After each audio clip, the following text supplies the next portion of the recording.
ನಮಸ್ತೆ. ಮೊದಲನೇದಾಗಿ ನಿಮ್ಮೆಲ್ಲರಿಗೂ ಹೊಸ ವರ್ಷದ ಹಾರ್ದಿಕ ಶುಭಾಶಯಗಳು. ಹೊಸ ವರ್ಷದ ಮೊದಲನೇ ವಿಡಿಯೋ ಇದು, ಅಂದರೆ ಮೊದಲನೇ ಲಾಂಗ್ ವಿಡಿಯೋ ಇದು. ಮೊದಲನೇ ವಿಡಿಯೋ ಟ್ರಾವೆಲ್ ವ್ಲಾಗ್ ಆಗಿರುತ್ತೆ. ಆಲ್ರೆಡಿ ಶಾರ್ಟ್ ವಿಡಿಯೋಸ್ ನೋಡಿರೋರಿಗೆ ಗೊತ್ತಿರುತ್ತೆ ನಾನು ಗೋಕರ್ಣಕ್ಕೆ ಹೋಗಿದ್ದೆ ಅಂತ ಹೇಳಿ. ಸಾಮಾನ್ಯವಾಗಿ ಪ್ರತಿ ವರ್ಷವೂ ನಾವು ಈ ನ್ಯೂ ಇಯರ್ ಟೈಮಲ್ಲಿ ಹೊರಗೆ ಬರ್ತೀವಿ, ಯಾವುದಾದ್ರೂ ವೆಕೇಷನ್ ಪ್ಲ್ಯಾನ್ ಮಾಡೇ ಮಾಡ್ತೀವಿ. ಯಾಕಂತಂದರೆ ಎಲ್ರಿಗೂ ರಜಾ ಇರುತ್ತೆ, ಚೆನ್ನಾಗಿರುತ್ತೆ, ಮತ್ತು ಹೊಸ ವರ್ಷ ಆಚರಿಸ್ತೀವಿ ಅಂತ ಅಲ್ಲ, ಹೊಸ ವರ್ಷದ ಆಚರಣೆ ನೋಡೋಕ್ಕೆ ಚೆನ್ನಾಗಿರುತ್ತೆ ಅಂತ ಹೇಳಿ. Train ticket book ಮಾಡ್ಕೊಂಡ್ಬಿಟ್ಟಿದ್ವಿ. 2 ತಿಂಗ್ಳಿಗೆ ಮುಂಚೆನೇ ಬುಕ್ ಮಾಡಬೇಕಾಗತ್ತೆ. ಯಾಕಂತಂದರೆ ಈ ಇಯರ್ ಎಂಡ್ ಟೈಮಲ್ಲಿ ಟ್ರೈನ್ ಟಿಕೆಟ್ಸ್ ಎಲ್ಲದೂ ಕಾಸ್ಟ್ಲಿ ಆಗಿಬಿಡುತ್ತೆ, ಯಾವುದೂ ಅವೈಲಬಲ್ ಇರೋದಿಲ್ಲ. ಹಾಗಾಗಿ 2-2.5 ತಿಂಗಳು ಮುಂಚೆನೇ ಟ್ರೈನ್ ಟಿಕೆಟ್ಸ್ ಎಲ್ಲನೂ ಬುಕ್ ಮಾಡಿಬಿಡ್ಬೇಕಾಗತ್ತೆ. ಹಾಗಾಗಿ ನಾವು ಕೂಡ ಬೆಂಗಳೂರಿಂದ ಗೋಕರ್ಣಕ್ಕೆ 2 ತಿಂಗಳು ಮುಂಚೆನೇ ಟ್ರೈನು, ರೆಸಾರ್ಟ್ ಎಲ್ಲ ಬುಕ್ ಮಾಡಿದ್ವಿ. ಲಾಸ್ಟ್ ಮಿನಿಟಲ್ಲಿ ಅಕಸ್ಮಾತ್ ಅಥವಾ 1 ತಿಂಗಳು ಮುಂಚೆ ಯಾವುದಾದ್ರೂ ಬುಕ್ ಮಾಡ್ತೀವಿ ಅಂತ ಹೋದರೆ ಎಲ್ಲೂ ಬುಕ್ಕಿಂಗ್ಸು ಸಿಗಲ್ಲ, ಅಷ್ಟು ಮಟ್ಟಿಗೆ ಎಲ್ಲದು ಬುಕ್ ಆಗೋಗಿರುತ್ತೆ. ಗೋಕರ್ಣ ರೈಲ್ವೆ ಸ್ಟೇಷನಿಂದ ಹಿಡಿದು ರೆಸಾರ್ಟ್ವರೆಗೂ ಟ್ಯಾಕ್ಸಿ ಬುಕ್ ಮಾಡ್ಕೊಂಡಿದ್ವಿ. ಅಲ್ಲಿ ನಮಗೆ ರೆಂಟಲ್ ಬೈಕ್ ಎಲ್ಲ ಕೂಡ ಸಿಗುತ್ತೆ. ಸೊ ಯಾರಾದರೂ ಇಬ್ಬರೇ ಹೋಗೋ ಥರ ಪ್ಲ್ಯಾನ್ ಮಾಡ್ಕೊಂಡಿದ್ರೆ ಗಾಡಿ ತೊಗೊಂಡು ಆರಾಮಾಗಿ ಇಡೀ ಊರು ಸುತ್ಬೋದು. ಆದರೆ ಅದನ್ನು ಕೂಡ ಪ್ರೀ ಬುಕ್ ಮಾಡಬೇಕು. ಅಲ್ಲಿ ಹೋಗಿ ತೊಗೊಳ್ಳೋಣ ಬಿಡು ಅಂತ ಅಂದ್ಕೊಂಡ್ರೆ ಯಾವುದೂ ಸಿಗಲ್ಲ, ಎಲ್ಲದನ್ನು ಪ್ರೀ ಬುಕ್ ಮಾಡಿಕೊಂಡೇ ಹೋಗಬೇಕು. ಟ್ರೈನ್ ಇಳಿದು ಮೊದಲಿಗೆ ತಿಂಡಿ ತಿಂದ್ಬಿಟ್ಟು ಅದಾದಮೇಲೆ ರೆಸಾರ್ಟ್ ಹೋಗೋಣ ಅಂತ ಹೇಳಿ ತಿಂಡಿಗೆ ಅಂತ ನಿಲ್ಲಿಸಿದ್ದೀವಿ.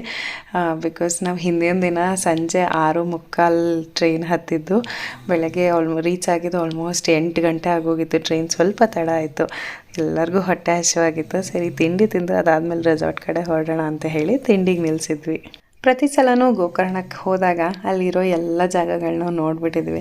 ಸೊ ಪ್ರತಿ ಸಲ ಹೋದಾಗಲೂ ಮತ್ತು ಸೈಟ್ ಸೀಯಿಂಗ್ ಹೋಗೋದು ಚೆನ್ನಾಗಿರಲ್ಲ. ಅದು ಅಲ್ಲದೆ ಪುಟ್ಟ ಮಕ್ಕಳಿರ್ತಾರೆ, ತುಂಬ ಓಡಾಡ್ಕೊಂಡಿರೋದಕ್ಕೂ ಆಗಲ್ಲ, ಮಕ್ಳಿಗೂ ಸುಸ್ತಾಗುತ್ತೆ, ಅವ್ರ ನಿದ್ದೆ ಟೈಮಿಂಗ್ಸ್ ಎಲ್ಲ ಸೆಟ್ ಆಗಲ್ಲ. ಹಾಗಾಗಿ 3 ದಿನ ಉಳ್ಕೊಂಡಿದ್ವಿ, 3 ದಿನವೂ ರೆಸಾರ್ಟ್ನಲ್ಲೇ ಇದ್ವಿ. ಸಾಮಾನ್ಯವಾಗಿ ಏನಾಗತ್ತೆ ಅಂತಂದರೆ ಈ ರೆಸಾರ್ಟ್ಸ್ ಎಲ್ಲ ಇದರಲ್ಲೂ ಅಷ್ಟೇ ನಾರ್ಮಲ್ ಟೈಮ್ಸಲ್ಲಿ ಒಂದು ರೇಟ್ ಇರುತ್ತೆ, ಅದೇ ವೀಕೆಂಡಲ್ಲಿ ಅದು ಡಬ್ಬಲ್ ಮಾಡಿಬಿಟ್ಟಿರ್ತಾರೆ. ಇದು ಅಷ್ಟೇ ನನಗೆ ಗೊತ್ತಿರೋ ಹಾಗೆ ಆಫ್ ಸೀಸನಲ್ಲಿ, ಅಂದರೆ ಆಫ್ ಸೀಸನ್ ಅಂತಂದರೆ ಡಿಸೆಂಬರಿಂದ ಜನವರಿವರೆಗೂ ಹೈ ರೇಟ್ಸ್ ಇರುತ್ತೆ. ಅಂದರೆ 4,000 4,500 ಇರೋದು ಡಿಸೆಂಬರ್ ಟೈಮಲ್ಲಿ 7,000 7,500ವರೆಗೂ ಚಾರ್ಜ್ ಮಾಡ್ತಾರೆ. ಸೊ ಆಲ್ಮೋಸ್ಟ್ ಎಲ್ಲ ರೆಸಾರ್ಟ್ಸು ಇಲ್ಲಿ ಹೆಚ್ಚು ಕಮ್ಮಿ ಅದೇ ಪ್ರೈಸಲ್ಲಿರುತ್ತೆ. ಇಷ್ಟು ಕ್ರೇಜ್ ನೋಡಿ. ಆಲ್ಮೋಸ್ಟ್ ಎಲ್ಲರೂ ನಾನು ನೋಡಿರೋ ಒಂದು ಸರ್ಕಲಲ್ಲಿ ಈ ಇಯರ್ ಎಂಡ್ ಬಂತು ಅಂತಂದರೆ ಎಲ್ಲರೂ ಎಲ್ಲಾದರೂ ಒಂದು ಟ್ರಾವೆಲ್ ಪ್ಲ್ಯಾನ್ ಹಾಕ್ಕೊಂಡೇ ಇರ್ತಾರೆ. ಇಲ್ಲ ಅಂತಂದರೆ ನ್ಯೂ ಇಯರ್ ದಿನ ಆದರೂ ಏನಾದರೂ ಒಂದು ಪ್ಲ್ಯಾನ್ ಮಾಡಿಕೊಂಡೇ ಇರ್ತಾರೆ. ಅದೊಂಥರ ಎಲ್ಲರೂ ಏನೇನೋ ವಾದ ಮಾಡಬಹುದು, ಅದು ನಮ್ಮ ನ್ಯೂ ಇಯರ್ ಅಲ್ಲ ಅಥವಾ ನಮ್ಮ ಸಂಸ್ಕೃತಿ ಇದಲ್ಲ ಅಂತ ಸುಮಾರು ವಾದಗಳು ಮಾಡ್ತಾರೆ. ಹೌದು, ನಿಜ, ಅದೇನು ನಮ್ಮ ಸಂಸ್ಕೃತಿಯ ನ್ಯೂ ಇಯರ್ ಅಲ್ಲ ಇರಬಹುದು. ಆದರೆ 2 ಸೆಲೆಬ್ರೇಟ್ ಮಾಡೋದ್ರಲ್ಲಿ ತಪ್ಪೇನಿದೆ ಅಲ್ವಾ? ಇದ್ದಾಗ 2 ಸೆಲೆಬ್ರೇಷನ್ ಅನ್ನೋದು ಮುಖ್ಯ. ಇವಾಗ ಖುಷಿಯಾಗಿರೋದು ಮುಖ್ಯ ಅಂತ ಅಂದಮೇಲೆ ಸೊ ಇದನ್ನು ನಾವು ಫಾಲೋ ಮಾಡ್ತಿದ್ದೀವಿ. ಇವಾಗ ಸ್ಕೂಲಲ್ಲಾಗಿರಬಹುದು ಅಥವಾ ನಮ್ಮ ಆಫೀಸು, ಅಕ್ಯಾಡಮಿಕ್ಸು, ಪ್ರತಿಯೊಂದೂ ಈ ಜನವರಿಯಿಂದನೇ ಹೊಸ ವರ್ಷ ಅಂತ ಫಾಲೋ ಮಾಡಲೇಬೇಕು. ನೀವು ಇಷ್ಟಪಡಿ ಬಿಡಿ, ನೀವು ಎಕ್ಸೆಪ್ಟ್ ಮಾಡಿ ಮಾಡ್ದಿರ ಇರಿ, ಫ್ಯಾಕ್ಟ್ ಅದು. ಜನವರಿಯಿಂದ ಹೊಸ ವರ್ಷ ಅಂತ ಯೂನಿವರ್ಸಲಾಗಿ ಎಕ್ಸೆಪ್ಟ್ ಮಾಡಿರೋದ್ರಿಂದ ಸೊ ಇದ್ದೇ ಇದೆ. ಅದನ್ನು ಸೆಲೆಬ್ರೇಟ್ ಮಾಡೋದ್ರಲ್ಲಿ ಏನು ತಪ್ಪಿಲ್ಲ. ಹಾಗಂತ ನಾವು ಸೆಲೆಬ್ರೇಟ್ ಮಾಡ್ತಿದ್ದೀನಿ ಅಂತಲ್ಲ, ಅಟ್ಲೀಸ್ಟ್ ಅದು ಸಿಕ್ಕಿರೋ ಒಂದು ರಜೆ ಏನಾದರೂ ಯುಟಿಲೈಸ್ ಮಾಡಿಕೊಂಡು ನಮ್ಮ ಫ್ಯಾಮಿಲಿ ಜೊತೆ ಸಂತೋಷವಾಗಿರೋದ್ರಲ್ಲಿ ತಪ್ಪಂತೂ ಏನೂ ಇಲ್ಲ. ಹೌದು, ನಮಗೆ ಯುಗಾದಿನೇ ಹೊಸ ವರ್ಷ ಇರಬಹುದು, ಅದ್ರ ಜೊತೆಗೆ ಇನ್ನೊಂದು ಹೊಸ ವರ್ಷವೂ ಇದೆ. ಅದಕ್ಕೂ ಒಂದು ಆಚರಣೆ, ಅದಕ್ಕೂ ಒಂದು ಖುಷಿಯ ಸಂಭ್ರಮ ಎಲ್ಲ ಇದ್ದೇ ಇರುತ್ತೆ. ಸೊ 2 ಸಲ ಸಂಭ್ರಮ ಪಡೋದ್ರಲ್ಲಿ ಏನೂ ತಪ್ಪಿಲ್ಲ ಅಲ್ವಾ?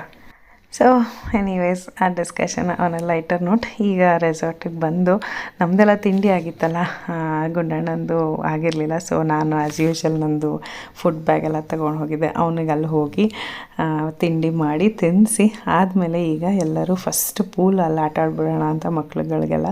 ಸೊ ಪೂಲಲ್ಲೆಲ್ಲ ಆಟಾಡಿ ಅದಾದಮೇಲೆ ಸಂಜೆ ಮೇಲೆ ಬೀಚ್ಗೆ ಹೋಗೋಣ ಅಂತ ಡಿಸೈಡ್ ಮಾಡಿ ಪೂಲಿಗೆ ಬಂದಿದ್ದೀವಿ. ಯಾಕಂತಂದರೆ ಬೆಳಗ್ಗೆ ಹೊತ್ತು ಬೀಚ್ ಹೋದರೆ ಸಿಕ್ಕಾಪಟ್ಟೆ ಬಿಸಿಲು ಬೇರೆ, ಅಲ್ಲಿ ಬೆಂಗಳೂರು ಥರ ಚಳಿ ಅಂತೂ ಅಂತೂ ಖಂಡಿತ ಇರಲಿಲ್ಲ. ಆದರೆ ತಂಪಾದ ವಾತಾವರಣ ಚೆನ್ನಾಗಿತ್ತು ಸಂಜೆ ಆಗ್ತಾ. ಬಟ್ ಬೆಳಗ್ಗೆ ಹೊತ್ತಂತೂ ಬಿಸಿಲಿದ್ದೇ ಇತ್ತು. ಸೊ ಬೆಳಗ್ಗೆ ಸ್ವಲ್ಪ ಪೂಲಲ್ಲೆಲ್ಲ ಆಟಾಡಿ ಮಧ್ಯಾಹ್ನ ಊಟ ಎಲ್ಲ ಆದಮೇಲೆ ಬೀಚ್ ಹೋಗಿ ಆಟಾಡೋಣ ಅಂತ ಡಿಸೈಡ್ ಮಾಡಿ ಸಮನ್ವಿಗಂತೂ ಹೋದ ತಕ್ಷಣ ಮೊದಲು ಪೂಲ್ಗೆ ಹೋಗಬೇಕು ಅಂತ ಇಲ್ಲಿಂದನೇ ಹೇಳ್ಕೊಂಡು ಕರ್ಕೊಂಡು ಹೋಗ್ಬಿಟ್ಟಿದ್ಲು. ಎಲ್ಲರೂ ಮೊದಲಿಗೆ ಪೂಲಲ್ಲೆಲ್ಲ ಆಟ ಆಡ್ತಾಯಿದ್ವಿ. ಅಷ್ಟೇನು ಜನ ಇರಲ್ಲ, ಸೊ ಸ್ಕ್ಯಾಟರ್ ಆಗಿಬಿಟ್ಟಿರ್ತಾರೆ ಕ್ರೌಡು. ಸ್ವಲ್ಪ ಸುಮಾರು ಜನ ಪಾರ್ಟಿ ಮೋಡಲ್ಲಿ ಇರ್ತಾರೆ. ಅದಲ್ಲದೆ ಬೀಚ್ ಇರೋದ್ರಿಂದ ಅಲ್ಲಿ ಇಲ್ಲಿ ಸ್ಕ್ಯಾಟರ್ ಆಗಿರೋದ್ರಿಂದ ನಾವು ಹೋದಾಗಂತೂ ನಮ್ಮದೇ ಪ್ರೈವೇಟ್ ಪೂಲ್ ಅನ್ನೋ ಥರ ಇತ್ತು.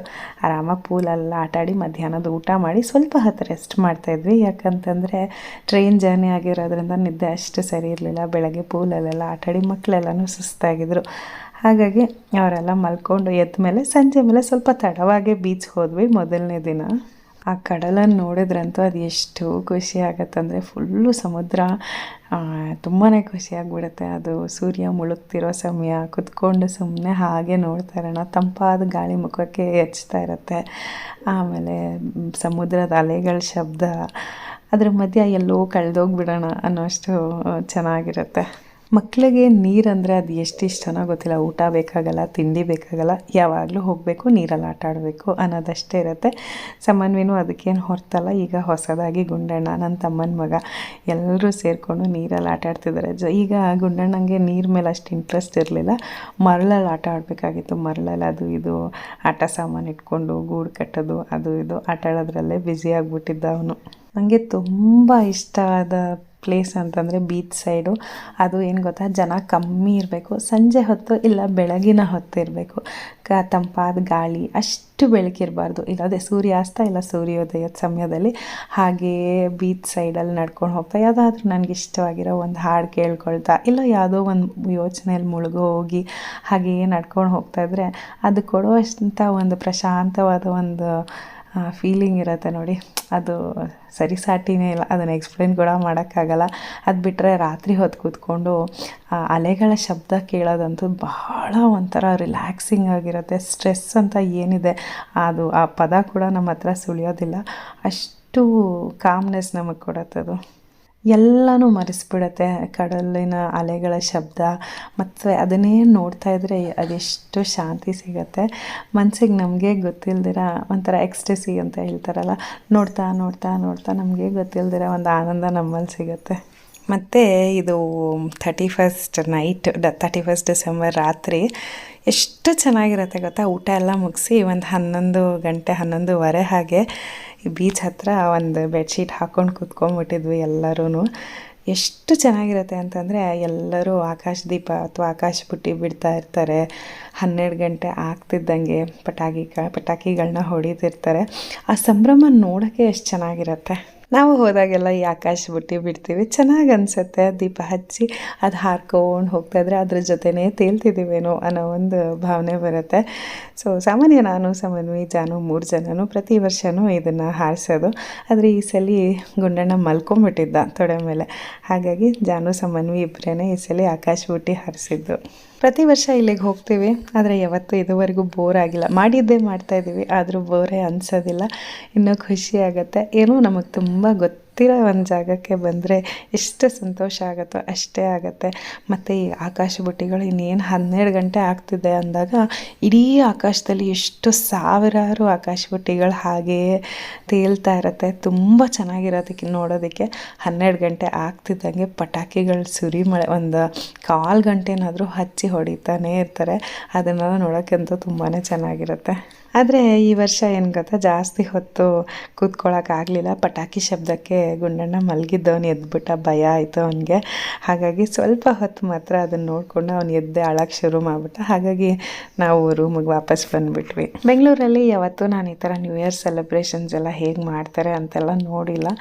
ಮನೇಲೆ ಬೆಂಗಳೂರಲ್ಲಿದ್ದರೆ ಮಾತ್ರ ಮನೇಲೆ ನಾನು ಜಾನು ಮಕ್ಕಳು ಒಟ್ಟಿಗೆ ಎದ್ದು ನ್ಯೂ ಇಯರ್ ಅಂತ ಕೆಲವು ಸಲ ಎದ್ದು ಇರಲ್ಲ 12 ಗಂಟೆವರೆಗೂ. ಇಲ್ಲ ಎದ್ದಿದ್ರೂ ಮೂವಿ ನೋಡ್ಕೊಂಡಿರ್ತೀವಿ. ಅಷ್ಟು ಬಿಟ್ಟರೆ ಸೆಲೆಬ್ರೇಷನ್ಸ್ ಅಂತ ನಾವು ಯಾವತ್ತೂ ಮಾಡಿಲ್ಲ. ಆದರೆ ಈ ಥರ ಬೀಚ್ ಸೈಡ್ ಸೆಲೆಬ್ರೇಷನ್ಸ್ನ ನೋಡೋಕ್ಕೆ ಇಷ್ಟ. ಸೆಲೆಬ್ರೇಟ್ ಮಾಡೋದಕ್ಕಿಂತ ಏನು ಆಚರಣೆ ಮಾಡ್ತಾರೆ ಅದನ್ನು ನೋಡೋಕ್ಕೆ ಚೆನ್ನಾಗಿ ಅನಿಸುತ್ತೆ. ಆಗಲೇ ಹೇಳ್ದಂಗೆ ರಾತ್ರಿ ಬೇಗ ಬಂದು ಮಲ್ಕೊಂಬಿಟ್ವಿ. ಬೆಳಗ್ಗೆ ಎದ್ದು ನಮಗೆ ಎಲ್ಲರೂ ಒಟ್ಟಿಗೆ ಕೂತ್ಕೊಂಡು ಕಾಫಿ ಕುಡಿತಾ ಇಷ್ಟೊತ್ತು ಮಾತಾಡ್ತಾ ಕೂತಿದ್ವಿ. ಸೊ ವೆಕೇಷನ್ ಎಲ್ಲೂ ಹೋಗ್ಬೇಕಂತಿಲ್ಲ, ಬೆಳಗ್ಗೆ ಎದ್ದು ಅಡುಗೆ ಮಾಡಬೇಕು, ತಿಂಡಿ ಮಾಡಬೇಕು ಅನ್ನೋದಿರಲ್ಲ. ಒಂದೇ ಒಂದು ತಲೆನೋವಿರುತ್ತೆ, ಮಕ್ಕಳಿಗೆ ತಿಂಡಿ ತಿನ್ನಿಸ್ಬೇಕು, ಊಟ ಮಾಡಿಸ್ಬೇಕು ಅನ್ನೋದು ಬಿಟ್ಟರೆ ಅಂಥ ಕೆಲಸ ಇದೆ, ಮನೆ ಕೆಲಸ ಮುಗಿಸ್ಬೇಕು ಅನ್ನೋ ಒಂದು ಟೆನ್ಷನ್ ಆಗಲಿ, ಒಂದು ಹರಿಬರಿ ಅಂತ ಏನೂ ಇರಲ್ಲ. ಬೆಳಗ್ಗೆ ಎದ್ದು ಆರಾಮಾಗಿ ಕಾಫಿ ಕುಡಿತಾ ಎಲ್ಲರೂ ಮಾತಾಡ್ತಾ ಕೂತಿದ್ವಿ. ಮತ್ತೊಂದು ಏನಂತಂದರೆ, ಈ ಥರ ಜಾಗಗಳಿಗೆಲ್ಲ ಹೋದಾಗ ತುಂಬ ಫ್ರೀ ಅಂತ ಅನಿಸುತ್ತೆ. ದೊಡ್ಡ ಜಾಗ, ಮಕ್ಕಳನ್ನ ಓಡಾಡಿಸ್ಕೊಂಡು ಊಟ ಮಾಡಿಸ್ಬಿಡ್ಬೋದು. ಊಟ ಮಾಡಿದ್ದೇ ಗೊತ್ತಾಗಲ್ಲ, ಅವ್ರುಗಳು ಊಟ ಮಾಡೋದಕ್ಕೆ ರಗಳೆ ಮಾಡೋದಿಲ್ಲ. ಯಾಕಂತಂದರೆ ಡಿಸ್ಟ್ರಾಕ್ಷನ್ಸ್ ಜಾಸ್ತಿ ಇರುತ್ತೆ, ಎಕ್ಸ್ಪ್ಲೋರ್ ಮಾಡೋದು ಜಾಸ್ತಿ ಇರುತ್ತೆ. ಹಾಗಾಗಿ ಒಬ್ಬರೊಬ್ಬರು ಆಟ ಆಡಿಕೊಂಡು ಓಡಾಡಿಕೊಂಡು ಊಟಗಳನ್ನ ಕೂಡ ಮಾಡಿಬಿಡ್ತಾರೆ. ಈ ಸಲ ನಾನು ಏನು ಮಾಡಿದ್ದೆ ಗೊತ್ತಾ, ಇಂಡಕ್ಷನ್ ಸ್ಟವ್, ಪಾತ್ರೆ ಎಲ್ಲ ತೊಗೊಂಡು ಹೋಗ್ಬಿಟ್ಟಿದ್ದೆ ಮಗುಗೆ ಅಡುಗೆ ಮಾಡೋದಕ್ಕೆ ಅಂತ ಹೇಳಿ. ನಮ್ಮ ಸಮನ್ವಿ ಕೂಡ ಏನು ಗೊತ್ತಾ, 2 ದಿನ ಹೋಟ್ಲಲ್ಲಿ ಊಟ ಮಾಡಿದ್ರೆ ಅವಳಿಗೆ ಸೆಟ್ ಆಗೋದಿಲ್ಲ, ಮತ್ತು ಊಟನೇ ಬಿಟ್ಬಿಡ್ತಾಳೆ. ಹಾಗಾಗಿ ಮಕ್ಳಿಗೂ ಯೂಸ್ ಆಗಲಿ ಅಂತ ಹೇಳಿ ಒಂದು ಇಂಡಕ್ಷನ್ ಸ್ಟವ್ವು, ಕುಕ್ಕರು, ಸ್ವಲ್ಪ ಅಕ್ಕಿ ಬೇಳೆ ಅದೆಲ್ಲ ತೊಗೊಂಡು ಹೋಗಿದ್ದೆ. ಬೇಸಿಕ್ ಏನದು ಮೊಸರು ಅದು ಇದೆಲ್ಲ ಅಲ್ಲೇ ಸಿಗುತ್ತೆ. ಸೊ ಬೇಸಿಕ್ ಏನು ಬೇಕೋ ಅಷ್ಟನ್ನೆಲ್ಲ ತೊಗೊಂಡು ಹೋಗಿ ಗುಂಡಣ್ಣಂಗೆ, ಸಮನ್ವಿಗೆ, ನನ್ನ ತಮ್ಮನ ಮಗು 3 ಜನ ಇದ್ದರು, ಅಲ್ಲೇ ಅಡುಗೆ ಮಾಡಿ ಅವ್ರಿಗೆ ಊಟ ಮಾಡಿಸಿದ್ದು. ಅದು ಒಂಥರ ಹೊಸ ಅನುಭವ. ಗುಂಡಣ್ಣ ಮತ್ತು ನನ್ನ ತಮ್ಮನ ಮಗು ಇಬ್ಬರು ಊಟ ಆದಮೇಲೆ ನಾವೆಲ್ಲ ರೆಸ್ಟೋರೆಂಟ್ಗೆ ಹೋದ್ವಿ. ಇದು ಸೀ ಸೈಡ್ ರೆಸ್ಟೋರೆಂಟ್, ಬೀಚ್ ನೋಡಿಕೊಂಡೇ ತಿಂಡಿ ಊಟ ಎಲ್ಲ ಮಾಡ್ಬೋದು. ಎಷ್ಟು ಚೆನ್ನಾಗಿರುತ್ತೆ ಗೊತ್ತಾ, ತುಂಬಾ ಚೆನ್ನಾಗಿರುತ್ತೆ. ಸೊ ತಿಂಡಿ ತಿಂತಾಯಿದ್ವಿ. ಸಮನ್ವಿಗೆ ಇಲ್ಲಿ ಬ್ರೇಡ್ ಮಾಡಿಸ್ಕೊಳ್ಳೋದು ತುಂಬ ಇಷ್ಟ. ಹೋದ್ಸಲಿ ಕೂಡ ಮಾಡಿಸ್ಕೊಂಡಿದ್ಲು, ಅದನ್ನ ನೆನಪಲ್ಲಿ ಕೂಡ ಇಟ್ಕೊಂಡಿದ್ಲು. ಅದಕ್ಕೆ ಹೋಗೋಕ್ಕೆ ಮುಂಚೆನೇ ಹೇಳ್ಕೊಂಡಿದ್ಲು, ಅಮ್ಮ ಈ ಸಲ 2 ಮಾಡಿಸ್ಕೊಳ್ತೀನಿ, ನೀನು ಬೇಡ ಅನ್ಬಾರ್ದು ಅಂತೆಲ್ಲ ಹೇಳಿದ್ಲು. ಸೊ ಇವಾಗ ಅವಳು ಬ್ರೇಡ್ ಮಾಡಿಸ್ಕೊಳ್ತಾ ಇದ್ದಾಳೆ. ಆವಾಗ ಹೇಳಿದ್ದೆ, ತಿಂಡಿ ತಿಂದರೆ ಮಾತ್ರ ಇದೆಲ್ಲ ಮಾಡಿಸೋದು, ಇಲ್ಲ ಅಂತಂದರೆ ಇಲ್ಲ ಅಂತ. ಹಾಗಾಗಿ ತಿಂಡಿ ಸ್ಯಾಂಡ್ವಿಚ್ ತಿಂದ್ಕೊಂಡು ಹಾಗೆ ಬ್ರೇಡ್ ಮಾಡಿಸ್ಕೊತಾ ಇದ್ದಾಳೆ. ಸೊ ಏನೋ ಒಂದು ಆಸೆ ಮಕ್ಕಳುಗಳಿಗೆ ಹೋದಾಗ ಈ ಥರ ಏನಾದರೂ ಮಾಡಬೇಕು, ಆ ಥರ ಮಾಡಬೇಕು ಅಂತ. ಸೊ ಅವಳು ಬ್ರೇಡ್ ಮಾಡಿಸ್ಕೊಳ್ತಿದ್ಲು. ನಾನು ಕೆಲವು ಫ್ರಿಡ್ಜ್ ಮ್ಯಾಗ್ನೆಟ್ಸ್ ನೋಡ್ತಾ ಇದ್ದೆ, ತುಂಬ ಚೆನ್ನಾಗಿತ್ತು. ಏನೇನೋ ಸ್ವಲ್ಪ ಡಿಫ್ರೆಂಟಾಗಿ ಯುನೀಕ್ ಆಗಿರೋ ಕೆಲವು ಮ್ಯಾಗ್ನೆಟ್ಗಳನ್ನ, ಒಂದು 2-3 ಫ್ರಿಡ್ಜ್ ಮ್ಯಾಗ್ನೆಟ್ಗಳನ್ನ ತೊಗೊಂಡೆ ನಾನು. ಚೆನ್ನಾಗಿರುತ್ತೆ, ಯಾವುದಾದ್ರೂ ಒಂದು ಯುನೀಕ್ ಆಗಿರೋದ್ರೆ ಮಾತ್ರ ತೊಗೊಳ್ತೀನಿ. ಸುಮ್ಮನೆ ತೊಗೊಳ್ಳೇಬೇಕು ಅಂತ ಇದ್ದಂಗೆಲ್ಲ ತೊಗೊಳ್ಳೋದಿಲ್ಲ, ಯಾಕಂತಂದರೆ ಸುಮ್ಮನೆ ವೇಸ್ಟ್ ಆಗುತ್ತೆ. ಕೆಲವು ಸಲ ಇನ್ನೊಂದು ಅನಿಸುತ್ತೆ, ಪಾಪ ಅವ್ರುಗಳಿಗೆಲ್ಲ ಈ ಸಮಯದಲ್ಲೇ ಏನಂತಾರೆ ವರಮಾನ, ಆದ್ದರಿಂದ ಏನಾದರೂ ಒಂದು ತೊಗೊಂಡು ಅವ್ರಿಗೆ ಬೋಣಿ ಮಾಡಿದ್ರೆ ಅವ್ರ ಜೀವನಕ್ಕೂ ಸಹಾಯ ಆಗುತ್ತೆ ಅನ್ನೋದೊಂದು ಭಾವನೆ ಅಷ್ಟೆ. ಮತ್ತು ರೆಸಾರ್ಟ್ ಬಗ್ಗೆ ಇನ್ನಷ್ಟು ಮಾಹಿತಿ ಬೇಕು ಅಂತಂದರೆ ನೀವು ಗೂಗಲಲ್ಲಿ ಒಂದ್ಸಲಿ ಸರ್ಚ್ ಮಾಡ್ಬೋದು. ಗೋಕರ್ಣ ಇಂಟರ್ನ್ಯಾಷನಲ್ ಬೀಚ್ ರೆಸಾರ್ಟ್ ಅಥವಾ ಕೂಡಲೇ ಇಂಟರ್ನ್ಯಾಷನಲ್ ಬೀಚ್ ರೆಸಾರ್ಟ್ ಯಾವುದಾದ್ರೂ ನೀವು ಗೂಗಲ್ ಮಾಡಿದ್ರೆ ನಿಮಗೆ ಕಂಪ್ಲೀಟ್ ಡೀಟೇಲ್ಸ್ ಸಿಕ್ಬಿಡುತ್ತೆ. ಮತ್ತು ಪ್ರೈಸಸ್ ನಾನು ಹೇಳೋಕ್ಕೆ ಹೋಗಲ್ಲ, ಯಾಕಂತಂದರೆ ಒಂದೊಂದು ಸೀಸನಲ್ಲಿ ಒಂದೊಂದು ಥರ ರೇಟ್ ಇರುತ್ತೆ. ಹಾಗಾಗಿ ನಾನು ಇವಾಗ ಹೇಳಿರೋ ರೇಟು ಮತ್ತು ನೀವು ಸರ್ಚ್ ಮಾಡಿದಾಗ ವೇರಿಯೇಷನ್ಸ್ ಇರಬಹುದು. ಸೊ ನೀವು ಅದನ್ನು ಡೈರೆಕ್ಟ್ ಪ್ರಾಪರ್ಟಿನ ಕಾಂಟ್ಯಾಕ್ಟ್ ಮಾಡಬಹುದು. ಇಲ್ಲ ಅಂತಂದರೆ ನೀವು ಚೆಕ್ ಮಾಡಿದಾಗ ಆನ್ಲೈನ್ ಪ್ರೈಸಸ್ ಏನಿರುತ್ತೋ ಅದು ನಿಮಗೆ ಅನ್ವಯ ಆಗುತ್ತೆ. ಅದು ಬಿಟ್ಟರೆ ಬೀಚ್ ಸೈಡ್ ರೆಸ್ಟೋರೆಂಟ್ ಇದೆ, AC ರೂಮ್ಸ್ ಇದೆ, ಸೀ ಫೇಸಿಂಗ್ ರೂಮ್ಸ್, ನಾನ್ AC ರೂಮ್ಸ್ ಎಲ್ಲ ಇದೆ. ಕಂಫರ್ಟಬಲ್ ಸ್ಟೇ ಮತ್ತು ಸ್ಟಾಫ್ ಎಲ್ಲ ತುಂಬ ಫ್ರೆಂಡ್ಲಿ ಇದ್ದಾರೆ. ಊಟನೂ ಕ್ವೈಟ್ ಡೀಸೆಂಟ್ ಚೆನ್ನಾಗಿರುತ್ತೆ. ಅಂದರೆ ಸೀ ಸೈಡಲ್ಲಿ ನೀವು ಈ ಥರ ಊಟ ಎಕ್ಸ್ಪೆಕ್ಟ್ ಮಾಡ್ಬೋದು, ಡೀಸೆಂಟಾಗಿ ಚೆನ್ನಾಗಿರುತ್ತೆ. ಅದು ಅಲ್ಲದೆ ತುಂಬ ಹತ್ತಿರದಲ್ಲಿ ಬೀಚ್ ಆ್ಯಕ್ಸಸ್, ವಾಕಬಲ್ ಡಿಸ್ಟೆನ್ಸಲ್ಲಿ ಬೀಚ್ಗೆ ಹೋಗ್ಬೋದು.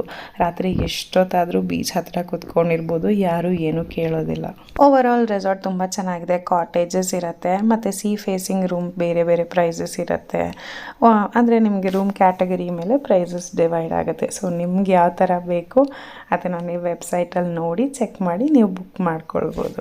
ಮತ್ತೇನು ಗೊತ್ತಾ, ನಾನು ಪ್ರತಿ ವರ್ಷ ಇಲ್ಲಿ ಈ ರೆಸಾರ್ಟಿಗೆ ಬಂದಾಗ ಬೆಳಗ್ಗೆ ಅರ್ಲಿ ಮಾರ್ನಿಂಗ್ ವಾಕ್ ಮಾತ್ರ ಮಿಸ್ ಮಾಡೋದೇ ಇಲ್ಲ. ಆಗಲೇ ಹೇಳ್ದಂಗೆ ನಂಗೆ ತುಂಬ ಇಷ್ಟ ಈ ಕಡಲ ತೀರದಲ್ಲಿ ನಡ್ಕೊಂಡು ಹೋಗ್ತಾ ಇರೋದು. ಆದರೆ ಈಗ ಗುಂಡಣ್ಣ ಪುಟಾಣಿ ಪಾಪ ಅವನಿಗೆ ಬ್ರೆಸ್ಟ್ ಫೀಡ್ ಇನ್ನೂ ಮಾಡ್ತಿರೋದ್ರಿಂದ ಎದ್ದು ಅಳಕ್ಕೆ ಶುರು ಮಾಡಿಬಿಟ್ರೆ ನಾನು ಎಲ್ಲಿರ್ತೀನೋ ಅಲ್ಲಿಂದ ಓಡಿ ಬರೋ ಅಷ್ಟರಲ್ಲಿ ಅವನು ದೊಡ್ಡ ರಾಮಾಯಣನೇ ಮಾಡಿಬಿಟ್ಟಿರ್ತಾನೆ. ಹಾಗಾಗಿ ಈ ವರ್ಷ ಬೆಳಗ್ಗೆ ಅರ್ಲಿ ಮಾರ್ನಿಂಗ್ ವಾಕ್ ಹೋಗಿರಲಿಲ್ಲ. ಮತ್ತು ಅದಲ್ಲದೆ ಬೀಚ್ ಆ್ಯಕ್ಟಿವಿಟೀಸ್ ಏನಿರುತ್ತೆ ಅಂತ ಕೇಳಿದ್ರೆ ಅದೇನೋ ಬನಾನಾ ರೈಡು, ಟ್ಯೂಬ್ ರೈಡು ಇದೆಲ್ಲ ಇರುತ್ತೆ. ಅದಲ್ಲದೆ ನಿಮಗೆ ಇದು ಕರ್ಕೊಂಡು ಹೋಗ್ತಾರೆ, ಬೋಟಿಂಗ್ ಕರ್ಕೊಂಡು ಹೋಗ್ತಾರೆ. ಅದರಲ್ಲಿ ಏನಂತಂದರೆ 5 ಬೀಚ್ಗಳನ್ನ ತೋರಿಸ್ತಾರೆ. ಆಮೇಲೆ ನೀರಲ್ಲಿ ಡೈವ್ ಮಾಡೋಕ್ಕೆ ಒಂದು ಕಡೆ ಜಾಗ ಬಿಡ್ತಾರೆ ಒಂದು ಸ್ವಲ್ಪ ಹೊತ್ತು. ಆಲ್ಮೋಸ್ಟ್ 1-1.5 ಗಂಟೆ ಕಾಲ ಕರ್ಕೊಂಡು ಹೋಗ್ತಾರೆ. ಪರ್ ಪರ್ಸನ್ ಅವ್ರು ಇಷ್ಟು ರೇಟು ಅಂತ ಹೇಳ್ತಾರೆ. ಇಲ್ಲ ಪೂರ್ತಿ ಬೋಟ್ನೇ ಕೂಡ ಜಾಸ್ತಿ ಜನ ಇದ್ದರೆ ಬುಕ್ ಮಾಡ್ಕೊಂಡು ಹೋಗ್ಬೋದು. ನನಗೇನು ಗೊತ್ತಾ, ನಾನು ಎಷ್ಟೊಂದು ಕಡೆ ಬೀಚ್ಗೆಲ್ಲ ಹೋಗಿದ್ದೇನೆ. ನಮ್ಮ ದೇಶದಲ್ಲಾಗಿರ್ಬೋದು, ಹೊರ ದೇಶದಲ್ಲಾಗಿರಬಹುದು. ಬಟ್ ನನಗೆ ಸೇಫೆಸ್ಟ್ ಆ್ಯಂಡ್ ಆಟ ಆಡೋದಕ್ಕೆ ತುಂಬ ಚೆನ್ನಾಗಿದೆ ಅಂತ ಅನಿಸಿರೋ ಬೀಚ್ಗಳಲ್ಲಿ ಕರ್ನಾಟಕದಲ್ಲಿರೋ ಬೀಚ್ಗಳೆಲ್ಲ ತುಂಬ ಇಷ್ಟ. ಒಂಥರ ಫ್ರೆಂಡ್ಲಿ ಆಗಿರುತ್ತೆ. ತುಂಬ ಡೇಂಜರಸ್ ಬೀಚ್ ಅಂತ ಇಲ್ಲ. ಅಂದರೆ ನಾನು ಹೋಗಿರೋದ್ರಲ್ಲಿ ಮಂಗಳೂರು ಹೋಗಿದ್ದೀನಿ, ಮುರುಡೇಶ್ವರ ಹೋಗಿದ್ದೀನಿ, ಗೋಕರ್ಣ, ಕೂಡಲೇ ಇಲ್ಲೆಲ್ಲ ಒಂಥರ ನೀಟಾಗಿದೆ. ಕಲ್ಲು ಆ ಥರ ಎಲ್ಲ ಕಾಲಿಗೆ ಸಿಗೋದಾಗಲಿ, ಮುಳ್ಳು ಚುಚ್ಚೋದಾಗಲಿ, ಅಂದರೆ ಕಲ್ಲು ಚುಚ್ಚೋದಾಗಲಿ ಆ ಥರ ಏನೂ ಆಗಲ್ಲ. ಸಾಫ್ಟ್ ಮಣ್ಣು ಚೆನ್ನಾಗಿರುತ್ತೆ. ತುಂಬ ಜನ ಹೇಳ್ತಾರೆ ಗೋವಾ ಬೀಚ್ಗಳು ಚೆನ್ನಾಗಿರುತ್ತೆ ಅಂತ. ನಾನು ಸೌತ್ ಗೋವಾ ಹೋಗಿದ್ದೀನಿ, ನಾರ್ತ್ ಗೋವಾ ಇನ್ನೂ ಹೋಗಿಲ್ಲ. ಮಕ್ಕಳೆಲ್ಲ ಒಂದು ಸ್ವಲ್ಪ ದೊಡ್ಡವರಾಗಬೇಕು ನಾರ್ತ್ ಗೋವಾ ಎಕ್ಸ್ಪ್ಲೋರ್ ಮಾಡೋದಕ್ಕೆ. ಹಾಗಾಗಿ ಇನ್ನೂ ನಾರ್ತ್ ಗೋವಾಗೆ ಯಾವತ್ತೂ ಹೋಗಿಲ್ಲ. ಬಟ್ ಅದರ್ವೈಸ್ ನನಗೆ ಕರ್ನಾಟಕದಲ್ಲಿರೋ ಎಲ್ಲ ಬೀಚ್ಗಳು ನಂಗೆ ತುಂಬ ಇಷ್ಟ ಆಗುತ್ತೆ. ನ್ಯೂ ಇಯರ್ ದಿನ ಸಂಜೆ ಮತ್ತೆ ಬೀಚ್ ಹತ್ರ ಸಮನ್ವಿ ಅವ್ರ ಅಪ್ಪನ ಜೊತೆ, ತಾತನ ಜೊತೆ ಎಲ್ಲ ಆಟಾಡೋಕ್ಕೆ ಹೋಗಿದ್ಲು. ಗುಂಡಣ್ಣಂಗೆ ಅಷ್ಟು ಇಂಟ್ರೆಸ್ಟ್ ಬರಲಿಲ್ಲ ಈ ಸಲ ಬೀಚಲ್ಲಿ ಆಡಬೇಕು ಅಂತ.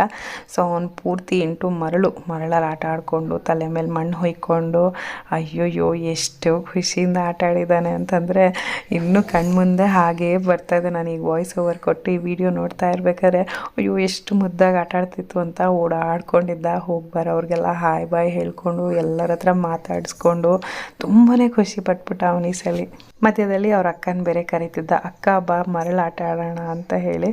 ಅವಳು ಬರಲಿಲ್ಲ. ಸೊ ಅವನು ಮತ್ತು ನನ್ನ ತಮ್ಮನ ಮಗ ಇಬ್ಬರು ಕೂತ್ಕೊಂಡು ಅವ್ರ ಮನಸ್ಸಿಗೆ ಇಷ್ಟ ಆಗೋವರೆಗೂ ಮರಳು ಆಟ ಆಡಿದ್ದಾರೆ. ಮೈ ಮೇಲೆಲ್ಲ ಮಣ್ಣು ಹಾಕ್ಕೊಂಡು.